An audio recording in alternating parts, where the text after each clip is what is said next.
बोले भारत माता की, धर्म की, मर्यादा पुरुषोत्तम श्री राम की, योगेश्वर भगवान श्री कृष्ण की। मैं परम पूज्य श्री बागेश्वर धाम सरकार जी के चरणों में कोटि कोटि नमन करता हूं। जब ये यात्रा प्रारंभ होने से पूर्व भी पूज्य महाराज श्री ने मुझे छतरपुर में बुलाया था और वहां भी मैंने आप लोगों के साथ कुछ चर्चा की थी। आज चूंकि ये यात्रा एक बहुत निर्णायक मोड़ पर आ गई है, इस समय सनातन धर्म पर चारों तरफ से आघात हो रहा है। वामपंथी मिलकर के यदि किसी पर प्रहार कर रहे हैं तो सनातन धर्म पर, इस्लामिक लोग यदि किसी पर प्रहार कर रहे हैं तो सनातन धर्म पर, ईसाई लोग यदि किसी पर प्रहार कर रहे हैं तो सनातन धर्म पर, नास्तिक लोग यदि किसी पर प्रहार कर रहे हैं तो सनातन धर्म पर। और सबसे बड़ा दुर्भाग्य हम समस्त सनातन धर्मियों का यह है कि आज इस समय जब सनातन धर्म पे सब आघात कर रहे हैं तो अपने ही कुछ भाई, अपने ही कुछ सनातन धर्मी, अपने ही कुछ सनातन के लोग सबसे ऊंचे पदों पर बैठ करके इस यात्रा का विरोध कर रहे हैं। ताली बजाने की बात नहीं है, ये बहुत दुख की बात है। एक समय था सन 1923 में स्वामी श्रद्धानंद ने सबसे पहले पिछड़े और बिछड़े हिंदुओं को गले से लगाने के लिए, उनको यथोचित सम्मान दिलाने के लिए अखिल भारतीय शुद्धि सभा की स्थापना की थी और 10 लाख उन लोगों को घर वापसी कराई थी जो हमारे दलित भाई किसी कारण से यथोचित सम्मान न मिलने के कारण या तो मुसलमान बन गए थे या फिर ईसाई बन गए थे। जिस समय कश्मीर में धर्मांतरण का कुचक्र बड़ी तेजी से चल रहा था, हरि सिंह नलवा वहां के राजा हुआ करते थे। स्वामी श्रद्धानंद को वहां कई लोगों ने बुलाया कि यहां बचा लो हिंदुओं को, गले से लगा लो हिंदुओं को। तब भी हमारे कुछ सनातन धर्मियों ने राजा के पास जाकर के पूज्य महाराज श्री कहा था कि यदि ये श्रद्धानंद कश्मीर की धरती में घुस गया तो हम झेलम नदी में कूद कूद करके अपने प्राणों की आहुति दे देंगे। लेकिन भाइयों, वे लोग झेलम नदी में तथा कथित सनातन के कालनेमी कूद के नहीं मरे, लेकिन एक समय के बाद काट काट करके कश्मीर से भगा दिए गए। और आज हम वही कर रहे हैं। जिस समय पूज्य महाराज श्री के साथ होना चाहिए, उस समय आरोप लगा रहे हैं कि हम ऐसा कर देंगे तो वैसा हो जाएगा, वैसा कर देंगे तो ऐसा हो जाएगा। ऐसे लोगों को दरकिनार कर दो। आज यहीं के एक व्यक्ति का, एक नेता का मैं प्रवचन सुन रहा था, व्याख्यान और बयान सुन रहा था। वो कह रहे थे कि ये कैसा सनातन धर्म है, मैं इस सनातन धर्म को नहीं मानता जो इसके ग्रंथ कहते हैं स्त्री शूद्रो न धीयतामिति श्रुते। स्त्री और शूद्रों को वेद पढ़ने का अधिकार नहीं है, वेद सुनने का अधिकार नहीं है, ऐसा सनातन कहता है। ये सरासर झूठ है। कई वर्षों तक ये झूठ प्रचारित किया गया। मैंने चारों वेदों को खंगाला, 6 दर्शनों को खंगाला, 11 उपनिषदों को खंगाला, महाभारत और रामायण को खंगाला, वहां ये वाक्य मुझे नहीं मिला। ये कपोल कल्पित वाक्य है। जबकि एक दूसरा वाक्य वेद में मिला जहां परमपिता परमात्मा कहते हैं यथेमाम वाचम कल्याणी मां वदानी जनेभ्यः ब्रह्मराजन्याभ्याम शूद्राय च आर्याय च स्वाय चारणाय च।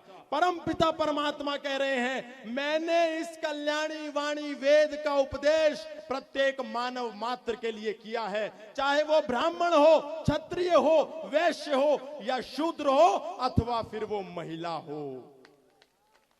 इसलिए मैं कहना चाहता हूं, हिंदुओं, अपने ग्रंथों को पढ़ो। हर संस्कृत का वाक्य शास्त्र वाक्य नहीं होता, लेकिन हर शास्त्र का वाक्य संस्कृत में जरूर होता है।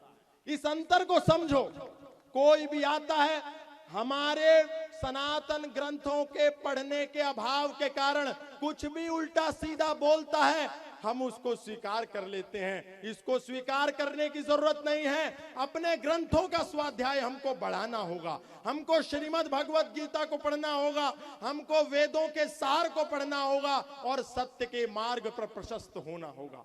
मैं आप लोगों से कहना चाहता हूं, अभी आदरणीय श्रद्धामयी दीदी बता रही थी काजल जी कि कैसे हमको बेवकूफ बनाया जाता है। हम तो अपने मंदिरों में कहते हैं ओम भूर्भुवः स्वः तत्सवितुर्वरेण्यम भर्गो देवस्य धीमहि धियो यो नः प्रचोदयात्। हम उस प्राण स्वरूप, दुख नाशक, सुख स्वरूप, श्रेष्ठ, तेजस्वी, पाप नाशक देव स्वरूप परमात्मा को अपनी अंतरात्मा में धारण करें। वह परमात्मा हमारी बुद्धि को सन्मार्ग की ओर प्रेरित करे।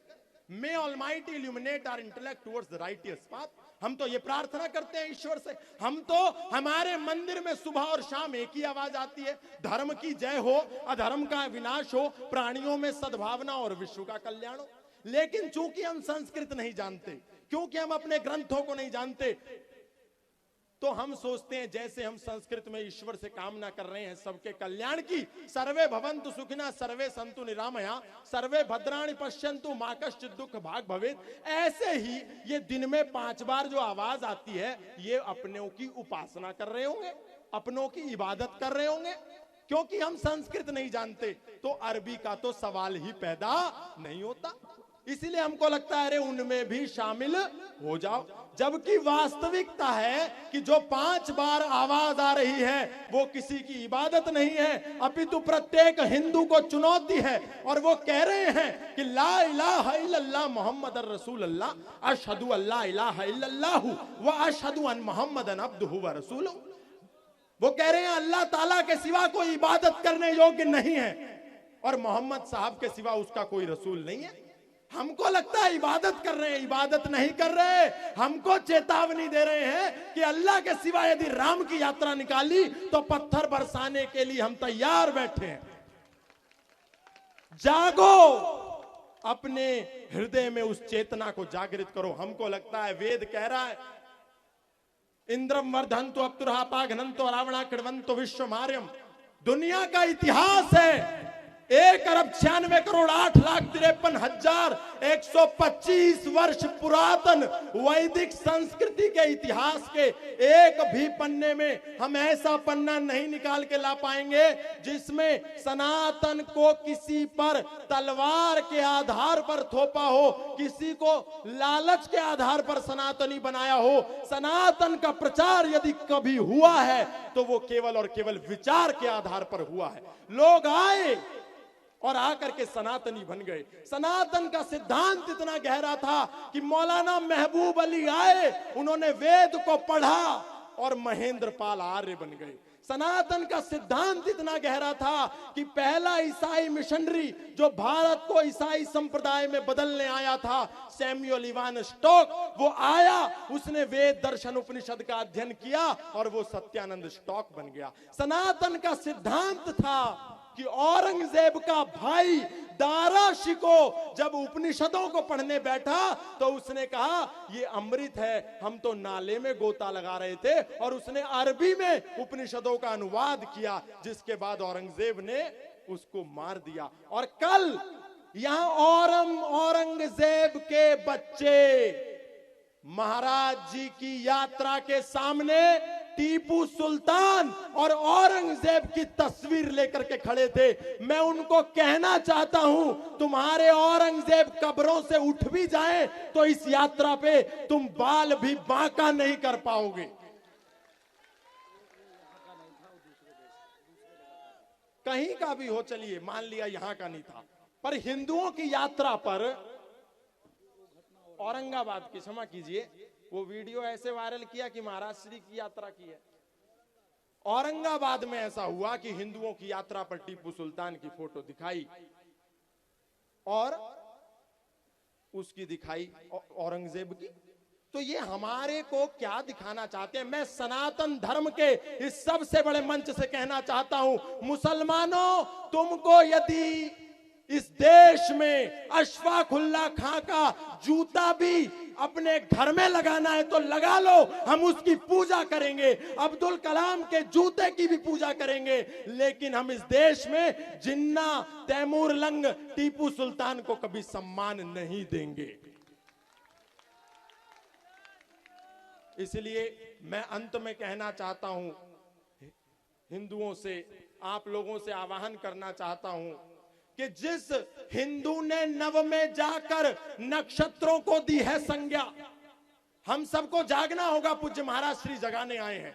जिस हिंदू ने नव में जाकर नक्षत्रों को दी है संज्ञा, जिसने हिमगिर का वक्ष चीर भू को दी है पावन गंगा, अरे जिसने सागर की छाती पर पाषाणों को तैराया है, हर वर्तमान की पीड़ा को हर जिसने इतिहास बनाया है, अरे जिसके वेदों ने घोष किया किणवंतो विश्वमार्यम का, जिसका गौरव कम कर न सकी रावण की स्वर्णमयी लंका, जिसके यज्ञों का एक हव्य 100 पुत्रों पर झनक रहा, जिसके आंगन में भयाक्रांत धनपति बरसाता झनक रहा, जिसके पावन बलिष्ठ तन की रचना महर्षि मुनियों ने की, राघव ने वन में भटक भटक जिस तन में प्राण प्रतिष्ठा की, वो शाश्वत हिंदू जीवन क्या बस स्मरणीय मात्र रह जाएगा।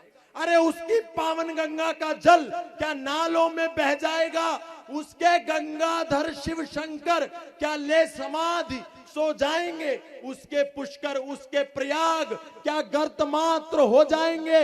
यदि तुम ऐसा नहीं चाहते तो फिर तुमको बढ़ना होगा, अपने बच्चों को गुरुकुल भेज वैदिक संस्कृति को पढ़ना होगा। अरे यदि तुम ऐसा नहीं चाहते तो फिर तुमको जगना होगा, हिंदू राष्ट्र का बिगुल बजा दानव दल को डलना होगा। और ये केवल देश उनका नहीं है जो युद्धों में मर जाते हैं। क्या ये देश उन्हीं का है जो युद्धों में मर जाते हैं, अपना लहू बहाकर रक्षा संस्कृति की कर जाते हैं? ऐसा युद्ध धर्म की खातिर सबको लड़ना पड़ता है। संकट की घड़ियों में सबको सैनिक बनना पड़ता है। अरे घास फूस की रोटी खाकर राणा नहीं लड़े थे क्या? बंदा बैरागी के सिर पर हाथी नहीं चढ़े थे क्या? अरे झांसी की रानी अकली राजधानी लुटवा देती है और पन्ना धाय धर्म के खातिर बेटा कटवा देती है। तो क्या हम कुछ दिन अगर भोजन ठीक से कभी नहीं मिला थोड़ा पैर में दर्द हो गया, कोई बात नहीं, ये समय है अभी सनातन धर्म को कुछ देने का। इसलिए आप सब जागृत हो जाएं, आप सभी पढ़ें, क्योंकि जब पढ़ेगा हिंदू तब बढ़ेगा हिंदू और तब घटने से बचेगा हिंदू। पढ़ना भी बहुत जरूरी है। अपनी भगवत गीता को, महाभारत को, रामायण को और उपनिषदों को। कुछ लोग इस देश में खड़े होकर के मनु जी की मनुस्मृति को सरेआम जला देते हैं, ये कह करके कि ये मनु जी तो शूद्रों के विरोधी हैं, ये मनु जी तो स्त्रियों के दलन करता है। लेकिन वो कभी मनु को नहीं पढ़ते। वो मनुस्मृति में कहते हैं शूद्रो ब्राह्मण तामेति ब्राह्मणश्चैति शूद्रताम क्षत्रिया जातमेवं तु विद्या द्वेषा तथैव च। मनु कह रहे हैं कि इस देश में, इस धर्म धरा पर, इस भूमंडल पर यदि कोई पढ़ लेता है, लिख लेता है, तो वो शूद्र भी ब्राह्मण बन सकता है। और यदि कोई कुछ नहीं करता, कुछ क्षत्रियत्व का कार्य करता है, तो वो क्षत्रिय बन जाता है। पूज्य बहन जी बता रही थी, चातुर्वर्ण मया सृष्टम गुण कर्म विभागशा। 4 वर्णों का विभाजन गुण, कर्म और स्वभाव और योग्यता के आधार पर हुआ। इसलिए जातिवाद में नहीं बटना है। वैदिक संस्कृति कहती है समान प्रसवात्मिका इति जाति। यदि जाति हमारी कोई है तो मानव जाति है, और उसमें 2 उपजातियां हैं, एक स्त्री और एक पुरुष, ऐसा वैदिक संस्कृति कहती है। इसीलिए मिलिए, आइए हम सब मिलकर के पूज्य महाराज श्री के संकल्प को सार्थक करें, क्योंकि बहुत दिनों के बाद एक ऐसा सन्यास सन्यासी, एक ऐसा तपस्वी, एक ऐसा साधक, एक ऐसा योद्धा, एक ऐसा विरक्त भाव वाला वैरागी हम सबको मिला है। पहले स्वामी श्रद्धानंद ने किया तो इन लोगों ने, अब्दुल ने उनको गोली मार दी, और इसी प्रकार के कार्य पंडित लेखराम ने किए, उनको गोली मार दी। महाशय राजपाल ने किए, उनके सीने में चाकू घोंप दिया। इसलिए हम सब एक हो जाएं, कोई हमारे आराध्य को बारे में कुछ ना कह पाए, और पूज्य महाराज श्री का जो संकल्प है उसको हम चरितार्थ करने के लिए अपना योगदान दें। इन्हीं शब्दों के साथ बहुत बहुत धन्यवाद। एक बार जय घोष कर दीजिए, बोलिए बागेश्वर धाम की, मर्यादा पुरुषोत्तम श्री राम की, योगेश्वर भगवान श्री कृष्ण की। बहुत बहुत धन्यवाद, बहुत बहुत आभार।